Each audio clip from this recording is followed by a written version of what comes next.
نحمده ونصلي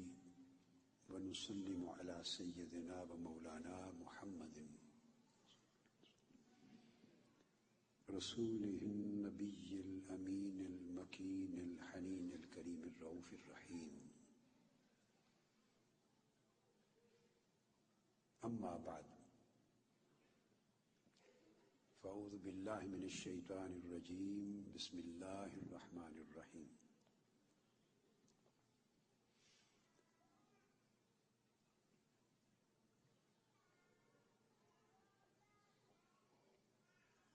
من يطع الرسول فقد أطاع الله.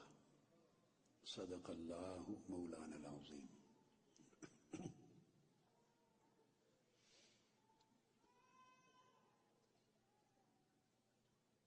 معزز و محترم مشائخ اعظام، علماء کرام، ہیوسٹن اور ٹیکسس کے جلیل القدر ائمہ، خطباء، واعظین اور مبلغین، اساتذہ، پروفیسرز، ڈاکٹرز، جملہ اہل علم و فکر اور زعماء اور امریکہ کی دور دراز بہت ساری اسٹیٹ سے آئے ہوئے مہمانان گرامی اور تمام خواتین و حضرات، اللہ رب العزت کا شکر ہے جس کی توفیق نے ہمیں ہیوسٹن کی اس عظیم الشان کانفرنس میں جمع کیا۔ اس موقع پر میں انٹرنیشنل منہاج القرآن انٹرنیشنل ہیوسٹن کے صدر محترم رضی نیازی صاحب کو اور ہیوسٹن منہاج القرآن انٹرنیشنل کے چیف کوآرڈینیٹر محترم ظفر اقبال صاحب کو اور ان کی دینی سرپرستی کرنے والے عزیزم حضرت علامہ نعیمی صاحب کو اور تمام ان کے معاونین، نوجوانان کو اور جملہ مساجد اور دینی ادارے کے انتظامیہ کے افراد کو صمیم قلب سے مبارکباد پیش کرتا ہوں، جن کی اجتماعی کاوش اور بھرپور تعاون سے الحمدللہ تعالی آج یہ عظیم الشان کانفرنس منعقد ہوئی اور نہایت خوبصورت حال، جس کا خارج بھی خوبصورت ہے اور جس کا داخل و باطن بھی خوبصورت ہے، اور اس میں ہمیں محترم نور محمد جرال صاحب کی نہایت پر نور نعت خوانی سے لطف اندوز ہونے اور ایمان کو جلا بخشنے کا موقع ملا۔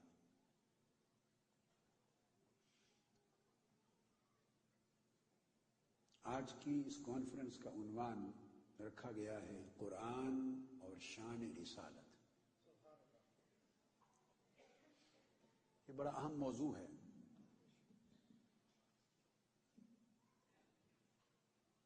ہم لوگوں نے ایک عرصہ سے قرآن مجید اور سنت نبوی،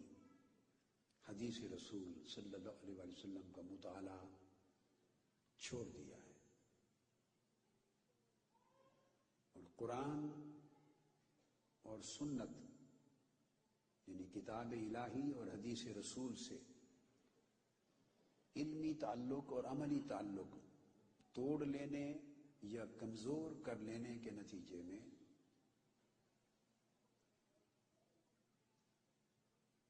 عقیدہ صحیحہ بری طرح متاثر ہوا ہے۔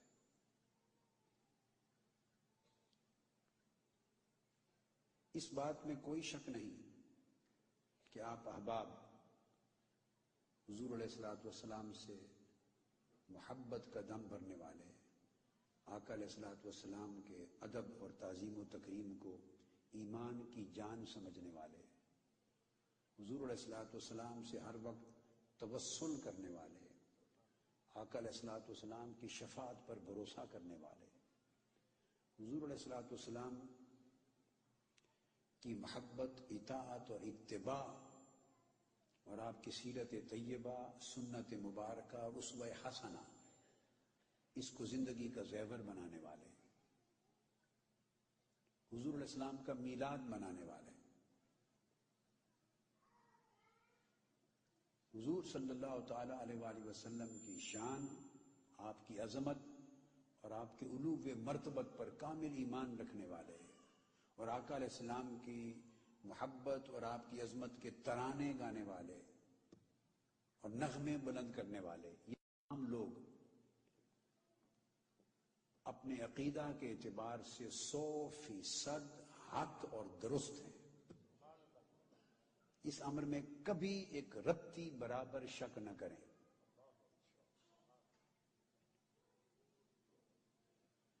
کئی بار ایسا ہوتا ہے کہ ایک آدمی کے پاس علم کم ہے، وہ اپنی بات بہتر طریقے سے کر نہیں سکتا، دوسرے کو سمجھا نہیں سکتا، اس کے پاس دلائل نہیں، کم علمی ہے اس شخص کی، اس کی اپنی کمزوری ہے کہ وہ اپنا کیس بہتر طریقے سے آگے پیش نہیں کر سکتا، مگر اس کی کم علمی کا مطلب یہ نہیں کہ جس عقیدہ اور مسلک پر وہ قائم ہے اس کو غلط یا باطل تصور کر لیا جائے، نہیں، یہ اس کی شخصی کمزوری ہے، مگر اللہ رب العزت نے آپ کو جس صحیح عقیدہ کی نعمت سے بہرایاب کیا ہے، یہ وہ عقیدہ ہے کہ اس کی بنیاد صرف پاکستان اور ہندوستان کی سرزمین میں نہیں رکھی گئی۔ عام طور پہ مغربی دنیا میں رہنے والے لوگ جو عالم اسلام میں جن کو زیادہ ٹریول کرنے کا موقع نہیں ملا، عالم عرب کے ساتھ ان کا انٹریکشن نہیں ہے، وہ عالم عرب میں صرف سعودی عرب تک سے واقف ہیں، حج اور عمرہ کی وجہ سے وہیں آمد و رفت رہتی ہے، اس کے علاوہ پوری دنیا عرب اور دنیا اسلام سے انہیں کوئی واقفیت نہیں ہوتی۔ میں یہ بات پورے وثوق سے، پورے یقین سے، پورے اعتماد سے اور آپ کو اعتماد دینے کے لیے، تاکہ آپ کے اندر کانفیڈنس پیدا ہو، وثوق پیدا ہو، یقین پیدا ہو اور شک و شبہ کی گرد دھل جائے اور آپ کے ایمان میں، عقیدے میں، یقین میں اور اس عقیدے کی صحت پر کامل پختگی پیدا ہو جائے، اس لیے یہ بات بتا رہا ہوں کہ یہ عقیدہ جس پر آپ قائم ہیں، جس کا آج ذکر ہوگا، یہ صرف پاکستان اور انڈیا کی پروڈکٹ نہیں ہے، معاذ اللہ، یہی عقیدہ مور دین 90% پورے عالم عرب اور عالم اسلام کا یہ عقیدہ ہے۔ لوگوں کو یہاں رہتے ہوئے معلومات نہیں، اس لیے جو تیز زبان سے بات کرنے والا انہیں غلط معلومات فراہم کر دیتا ہے، یہاں کے لوگ انفلوئنس ہو جاتے ہیں، متاثر ہو جاتے ہیں، گھبرا جاتے ہیں۔ اب میں فردن مینشن کر دوں، یہ عقیدہ حضور کے میلاد ماننے کا عقیدہ، میلاد منانے کا عقیدہ، اولیاء اللہ کو ماننے کا عقیدہ، صحابہ کرام اور اہل بیت اطہار سے محبت کا عقیدہ، اولیاء و صالحین سے محبت کا عقیدہ، حضور سیدنا غوث العظم سے روحانی نسبت رکھنے کا عقیدہ، حضرت امام ابو الحسن شاذلی سے روحانی نسبت رکھنے کا عقیدہ، شیخ شہاب الدین سہروردی سے، حضرت شاہ نقشبند سے، حضرت خواجہ اجمیر سے، حضرت داتا حجویر سے، حضرت بابا فرید الدین گنج شکر سے، خواجہ نظام الدین اولیاء سے، حضرت مجدد الفسانی سے، ان اولیاء اللہ سے روحانی نسبت رکھنے کا عقیدہ، ان کے طرق اور سلاسل سے منسلک رہنے کا عقیدہ، اور ان کے ایصال ثواب کے لیے آراس، عرس اور اجتماعات کرنے کا عقیدہ، محافل میلاد کرنے کا عقیدہ، اور آقا علیہ السلام پر کھڑے ہو کر سلام پڑھنے کا عقیدہ. میں ایک ایک چیز اس لیے گنوا رہا ہوں تاکہ آپ کے کانفیڈنس کو میں ری بلڈ کروں، اسٹرینگدن کروں. تو محافل میلاد کرنا، یہ جس عقیدے پر اصول اور فروع اور جملہ تفصیلات کے ساتھ آپ قائم ہیں، یہی عقیدہ 90% سے زائد پورے مصر کا ہے. جامع الازہر کا آفیشل عقیدہ یہی ہے. میں آپ کو بتانا چاہتا ہوں، اور آپ کو معلوم ہے کہ میں ان لوگوں میں سے نہیں ہوں جو بغیر تحقیق اور بغیر ثقافت کے ایسے ہی کوئی بات کہہ دیں. ایسی بات نہیں ہے. اللہ کا شکر ہے، حضور علیہ السلام کے نالین پاک کا صدقہ ہے، ہم سے کوئی 100 بار اختلاف کرے، ہمیں ذاتی طور پہ کوئی برا بھلا بھی کہنا چاہے تو کہتا رہے. یہ اس کا اختیار ہے، اس کی آپشن ہے، اس کا چوائس ہے. ہم کبھی اس پہ خفا اور ناراض نہیں ہوتے. جو چاہے ہمیں کچھ کہے. مگر ایک بات ہے کہ آقا علیہ السلام کے اس غلام کی کہی ہوئی بات کو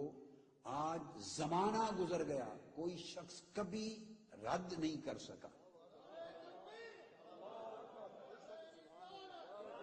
یہ جرت کبھی کسی کو نہیں ہوئی کہ یہ بات غلط کہی ہے، اور نہ کبھی ہوگی. اس لیے میں سند کے ساتھ سمجھا رہا ہوں آپ کو کہ جامع الازہر کا آفیشل عقیدہ یہی ہے.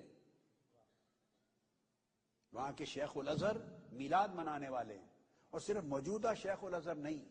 جتنے شیخ الازہر ان سے پہلے، ان سے پہلے، ان سے پہلے، سب میلاد منانے والے.